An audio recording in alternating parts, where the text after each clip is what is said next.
નમસ્કાર બાળકો, કેમ છો? મજામાં ને સૌ? આજનો આપણો વિષય છે હિન્દી. હિન્દીના પહેલા વિડીયોમાં તમે સ્વરના વળાંક શીખ્યા. આજે આપણે શીખવાનું છે કક્કાના વળાંક. તો ચાલો આપણે શરૂઆત કરીએ કક્કાના વળાંકથી. હિન્દીના સ્વરના વળાંક તમને આવડી ગયા હશે અને તમે લેસન પણ કરતા હશો. અને વળાંક સુધરે, અક્ષર સારા થાય તેનું વધારે ધ્યાન રાખવાનું છે. અને જેમ બને તેમ તમે તમારા અક્ષર વધારે ને વધારે સારા થાય તેનું પણ તમારે ધ્યાન રાખવાનું છે. ચાલો તો આજે આપણે શરૂઆત કરીએ કક્કાના વળાંકથી. ઉધડી કરો. તમારે મારી સાથે સાથે બોલતું પણ જવાનું છે અને લખતું પણ જવાનું છે. લખો. સિંગલ લાઈનમાં લખે છીએ તો ઉપરની અને નીચેની બંને લીટીને અડાડીને લખવાનું છે. ક અને કાનો માત્ર કો, કક્કો. એક આંગળીની જગ્યા છોડીને લખ અને કાનો માત્ર ખો, કક્કો લખો, પૂર્ણ વિરામ. હવે લખો ક, કમલ કાકો. કમલ કાકો કેમ થશે? ઉપરની અને નીચેની લીટીને અડાડીને સરસ મજાની વચ્ચોવચ ઊભી લીટી, પછી વચ્ચેથી ચાલુ કરવાનું છે. અળનનો અળો કરો તેવી રીતે અહીંથી આ પાખ્યું ઊભી લીટીને અડાડવાનું નથી. ઉપર શિરોરેખા. આ થઈ ગયું ક, કમલ કાક. ફરીથી તમારે હાંસિયાની બારે પણ લખવાનું છે. ક, કમલ કાક. ક, કમલ કાક. ક, કમલ કાક.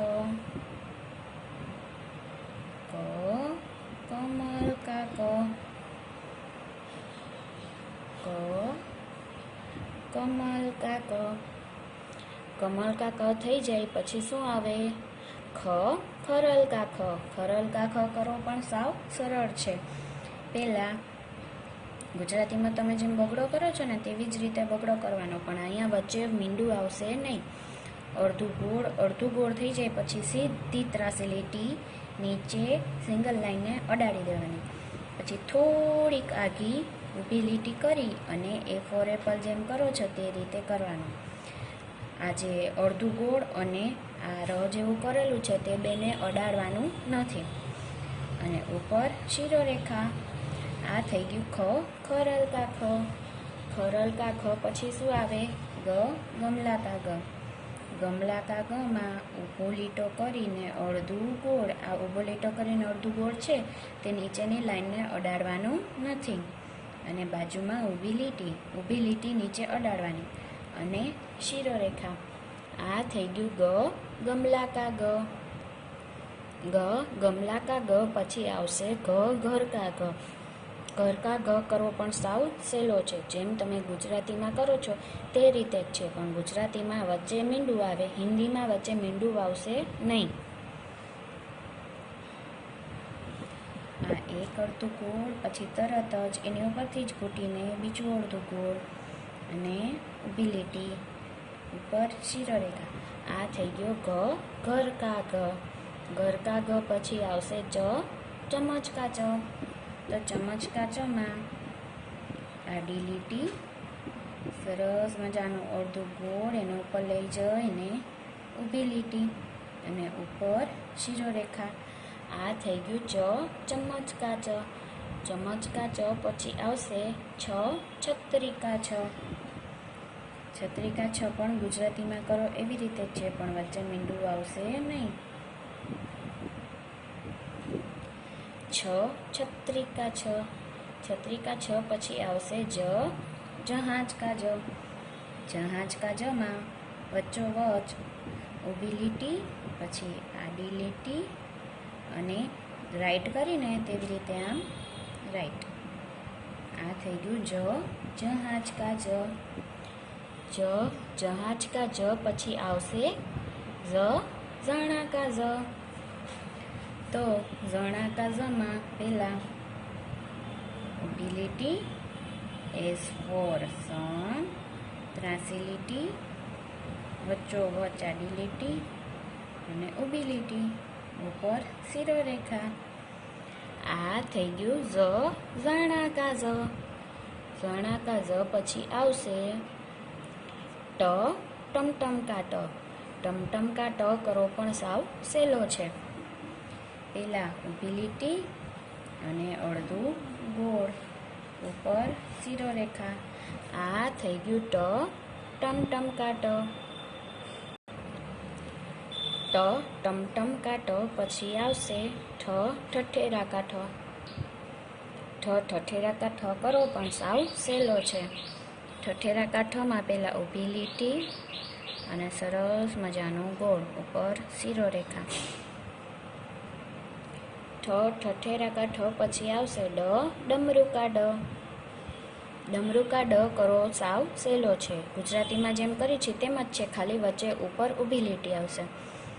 ઊભી લીટી અને ગુજરાતીમાં જેમ કરો ડ, ડમરુકા ડ, ઉપર શિરોરેખા.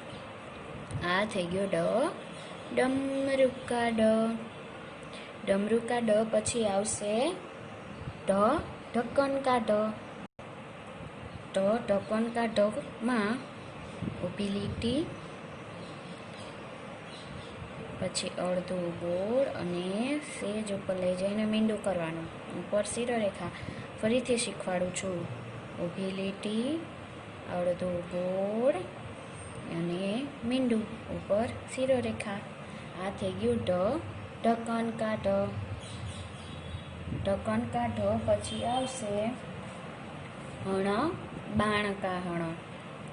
હણ, બાણકા હણમાં યુ ફોર અંકલ કરો ને તેવી જ રીતે યુ ફોર અંકલ કરવાનું છે. બહુ આને આ બે બહુ પોળું નહીં કરવાનું, માપે કરવાનું. અને ઊભી લીટી, યુ ફોર અંકલ છે તે નીચેની લીટીને નહીં અડાડવાનું. ફરીથી સમજાવું છું. યુ ફોર અંકલ અને બાજુમાં ઊભી લીટી. ઊભી લીટી નીચે અડાડવાની, પણ યુ ફોર અંકલ નીચે અડાડવાનો નહીં. હણ, બાણકા હણ પછી આવશે ત, તલવાર કા ત. તલવાર કા તમાં ઊભી લીટી, આડી લીટી અને ત્રાસી લીટી. ત્રાસી લીટી નીચેની લીટીને અડાડવાની નથી, ઉપર શિરોરેખા. આ થઈ ગયું ત, તલવાર કા ત. ત, તલવાર કા ત પછી આવશે થ, થનકા થ. થનકા થમાં ગુજરાતીમાં જેમ કરો છો તેમ જ છે. મીંડું કરીને પાંચડે પાંચ કરી તે રીતે અને ઉપર શિરોરેખા. થ, થનકા થ પછી આવશે દ, દવાતકા દ. દવાતકા દ પણ સાવ સરળ છે. ઊભી લીટી, અડધું ગોળ, ઊભી લીટી, ઉપર શિરોરેખા. આ થઈ ગયું દ, દવાતકા દ. દવાતકા દ પછી આવશે ધ, ધજાકા ધ. ધજાકા ધમાં આ જે સિંગલ લાઈન છે એની બારેથી મીંડું કરી અને ધજાકા ધ કરી છે તે રીતે કરવાનું. આ થઈ ગયું ધજાકા ધ. ફરીથી શીખવાડું છું. લીટીની બારેથી મીંડું કરવાનું છે અને પછી તગડે તણ જેમ કરીને તે રીતે અને ઊભો લીટો સિંગલ લાઈન અડાડવાનો અને શિરોરેખા. આ થઈ ગયું ધજાકા ધ. ધજાકા ધ પછી આવશે ન, નલકા ન. નલકા નમાં ઊભી લીટી, આડી લીટી અને અહીંયાથી આમ ગોળ, અડધું ગોળ આવશે, ઉપર શિરોરેખા. આ થઈ ગયું ન, નલકા ન. નલકા ન પછી આવશે પ, પતંગકા પ. પતંગકા પ કરો પણ સાવ સહેલો છે. ગુજરાતીમાં જેમ કરો છો તે જ રીતે થશે.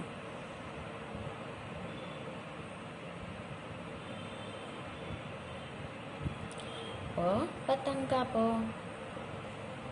પ, પતંગકા પ પછી આવશે ફ, ફલકા ફ. ફલકા ફમાં પહેલાં કઈ રીતે કરવાનું તો કે આપણે યુ ફોર અંકલ કર્યો, યુ ફોર અંકલ કરીને તેની ઉપરથી જ ઘૂંટીને ઊભી લીટી એટલે કે 5 આડે 5 થયું. પછી અહીંયાથી આમ ઊંધી દાદાજીની લાકડી નીચે સિંગલ લાઈને અડાડી દેવાની અને ઉપર શિરોરેખા. કઈ રીતે ફરીથી સમજાવું છું. આપણે જેમ 5 આડે 5 કરી તે રીતે કરવાનું અને પછી ઊંધી દાદાજીની લાકડી. આ થઈ ગયું ફલકા ફલકા ફ. પછી આવશે બકરી કા બ. તો બકરી કા બમાં સૌથી પહેલાં બંને લીટીને અડાડીને ઊભી લીટી અને વચ્ચોવચ ગોળ અને ગોળમાં ત્રાસી લીટી અને ઉપર શિરોરેખા. આ થઈ ગયું બકરી કા બ. પછી ભગત કા ભમાં મીંડું છે તે લીટીની બારે, પછી જેમ આપણે મરચાંનું મ કરીને તે રીતે અને શિરોરેખા ખાલી ઊભી લીટી ઉપર જ આવશે.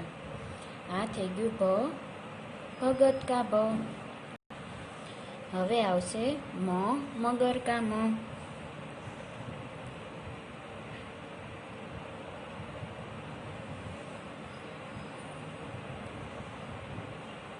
આ થઈ ગયું મગર કા મ. પછી યતિ કા ય.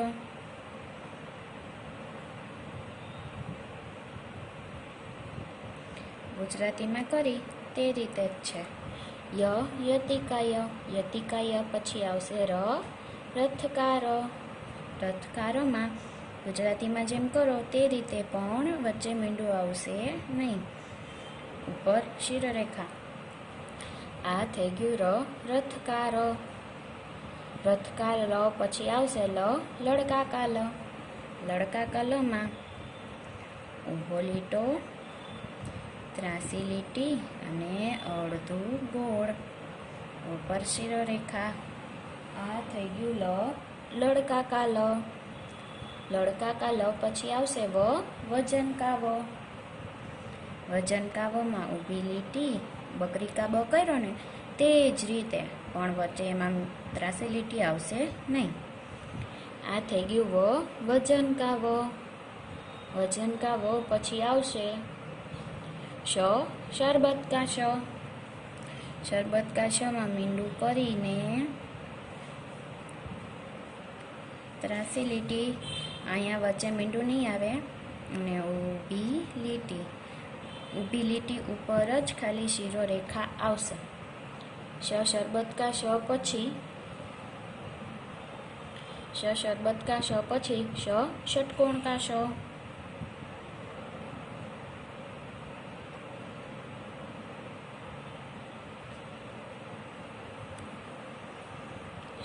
ષટકોણ કા શ. પછી આવશે સફેરા કા સ.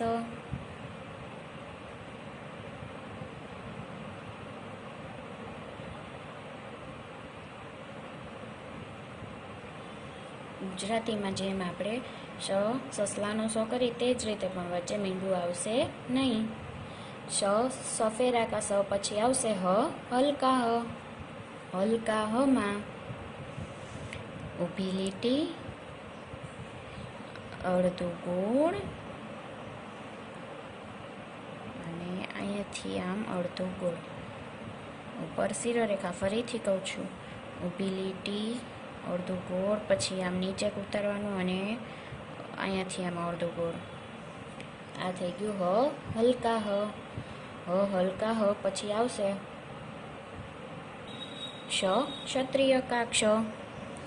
ક્ષત્રિય કા ક્ષમાં મીંડું કરી અડધું ગોળ અને ત્રાસી લીટી, પછી આ મીંડા પાસેથી આડી લીટી અને ઊભી લીટી, શિરોરેખા ખાલી ઊભી લીટી ઉપર જ આવશે.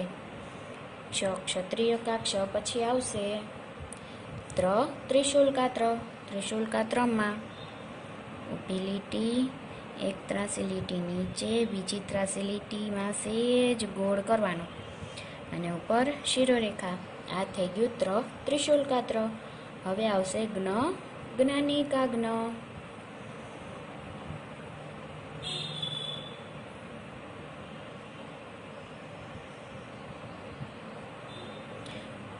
તમારે હોમવર્કમાં